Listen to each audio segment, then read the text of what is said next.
माननीय सदस्य श्री राजेश रंजन जी। सभापति महोदय जी, मैं शुरू करूंगा। प्रधानमंत्री जी का 2 महीना मात्र बचा है जन्मदिन को, और उन्होंने सबसे पहले विश्वकर्मा योजना, एक उनकी जो बहुत बड़ी आम आदमी, मोची, निषाद, मल्लाह ऐसे वर्गों के लिए यह योजना लाई गई। हम शुरू करेंगे माननीय वित्त मंत्री से कि पुराने में जो आप skill, startup, make in India या आपने जिन जिन योजनाओं को लाया उस पर अभी तक कोई श्वेत पत्र नहीं लाई कि उस योजना का क्या हुआ। आपको रघुराजन जी के ऑडिट रिपोर्ट को भी देखना चाहिए। उसके बाद भी जो रिपोर्ट आई उस पर भी आप कभी इस सदन में आप नई योजना लाते हैं, नया बजट लाते हैं, पुरानी बजट पर कभी चर्चा नहीं करते हैं कि उस पर कोई इम्प्लीमेंटेशन हुआ या नहीं हुआ, उस पर कोई ध्यान दी गई कि नहीं। जिसमें श्रम संगठन 2000 में जहां देश बेरोजगारों के पढ़े लिखे नौजवानों की तादाद 54.2% थी, वहीं 22 में 65.7% हो गई।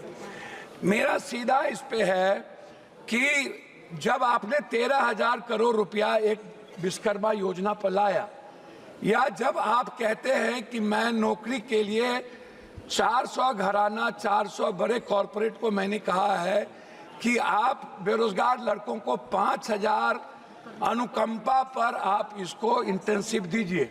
मैं पूछना चाहूंगा ये इंटेंसिव कब मिलेगा, जब 40,000 लगभग कॉरपोरेट के पहले से उसके यहाँ काम करने वाले लोग हैं।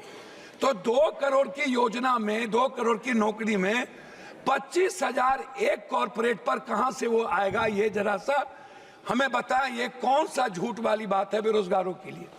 दूसरी चीज, रोजगार पर जब आप बात करते हैं तो इस देश में सबसे ज्यादा इंडस्ट्री किस पर है? वो है फूड प्रोसेसिंग पर, वो है पर्यटन पर, वो है टेक्सटाइल पर, बुनकर पर, वो है कालीन पे। टेक्सटाइल योजना पर इनका टैक्स कितना बड़ा, आप उसको देख लीजिए कि टेक्सटाइल पर इन्होंने कोई छूट नहीं दी, कोई टैक्सेस नहीं दिया और टैक्स को बढ़ा दिया। जब हम टेक्सटाइल को बढ़ावा नहीं देंगे तो रोजगार कहां से डेवलप होगा? तो जब हम फूड प्रोसेसिंग, जो सबसे ज्यादा यूपी, बिहार या जहां पर भी दलहन तेलहन, जब हम बात करते हैं मक्का की, मखान की, दूध प्रोडक्टिविटी की, उसके चीजों की, उस पर टैक्सेस को आप बढ़ाए हुए हैं। आप जो सबसे ज्यादा काम करने वाली 70-80% महिलाएं हैं, हमारी बेटियां हैं, उस पर आपके लिए कोई नई योजना नहीं है। आपने क्या किया? आप हमको, आपने जितनी बजट लाई है, आप सीधा का सीधा कॉर्पोरेट कॉर्पोरेट कॉर्पोरेट। लेकिन जब हम बात करते हैं जो आम आदमी से जुड़ा हुआ है, जिसको सब लोग कह रहे हैं, इवन मंत्री जी हमारे गडकरी साहब ने भी जो हेल्थ से जुड़े 18% जीएसटी की बात की।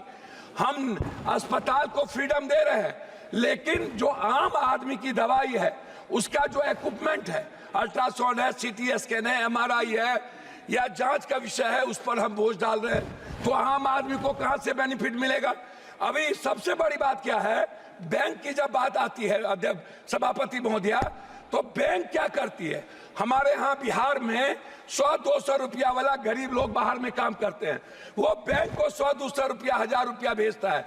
बैंक मिनिमम बैलेंस के लिए 1000, 5000, 7000 रुपया काट लेता है।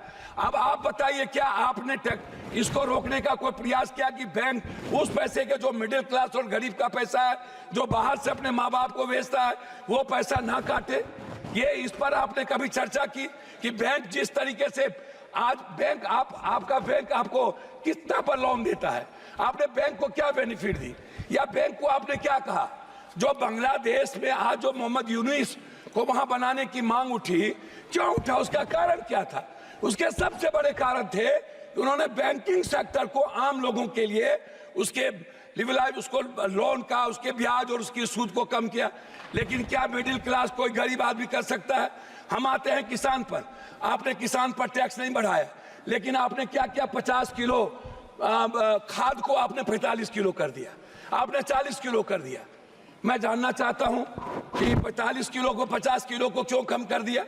दूसरी चीज जो सबसे बड़ी बात है उसको मैं आपसे कहना चाहूंगा कि मैडम बार बार रोजगार की बात होती है, बार बार यूथ की बात होती है, एजुकेशन की बात होती है।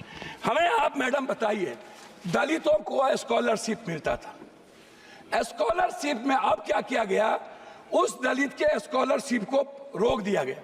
कहा गया पहले तुम एडमिशन लो, 60% जब तुम्हारा, मैडम मैं आ रहा हूं, 60% जब तुम्हारा होगा अटेंडेंस तब हम तुमको स्कॉलर देंगे।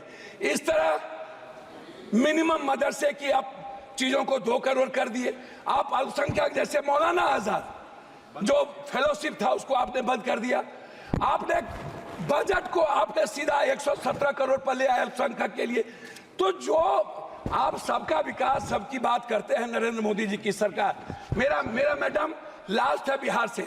बिहार सरकार ने लगातार बिजली को लेकर के वन नेशन, जैसे वन नेशन वन एजुकेशन की बात उठती रही, वन नेशन वन हेल्थ जो हमारे राजस्थान की सरकार ने किया, बिहार सरकार ने 4 चीज आपको भेजा है। एक भेजा है वन नेशन वन टेरिटरी बिजली पर जो सबसे ज्यादा मांगा 4000 करोड़ रुपया बिहार सरकार पर अब ज्यादा बोझ पड़ता है। धन्यवाद। मैं कम कर रहा हूं, 70 पैसा मैडम, 70 पैसा एक आदमी पर पड़ता है। दूसरा, लगातार बिहार सरकार की ये योजना है हाई डैम से 40,000 करोड़ विद्युत परियोजना को बढ़ावा देना, हाई डैम, जिससे पूरा का पूरा कोसी सीमांचल मिथिलांचल को बढ़ावा मिलेगी। मैडम क्या हुआ इस बजट में, क्या आपने नेपाल सरकार से बात करके आपने हाई डैम बनाने की परियोजना की? एक तीसरा चीज बिहार सरकार ने कहा है कि हमको 15 लाख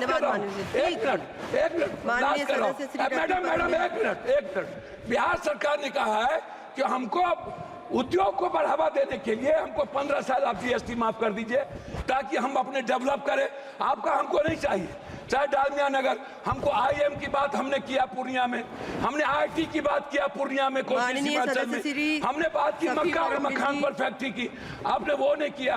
तो आप उल्टे ही सारे के सारे मिडिल क्लास के पर जीएसटी का बोझ डाल दिया, आपने युवाओं पर, गरीबों पर बोझ डाल दी, आपने किसानों पर बोझ डाल दिया, लेकिन आप कॉर्पोरेट को सपोर्ट करते रहे। अब हम लोग को बोलने के लिए पहले आप खड़ा कर देंगे। लास्ट कर रहा हूं, हमको 30 सेकंड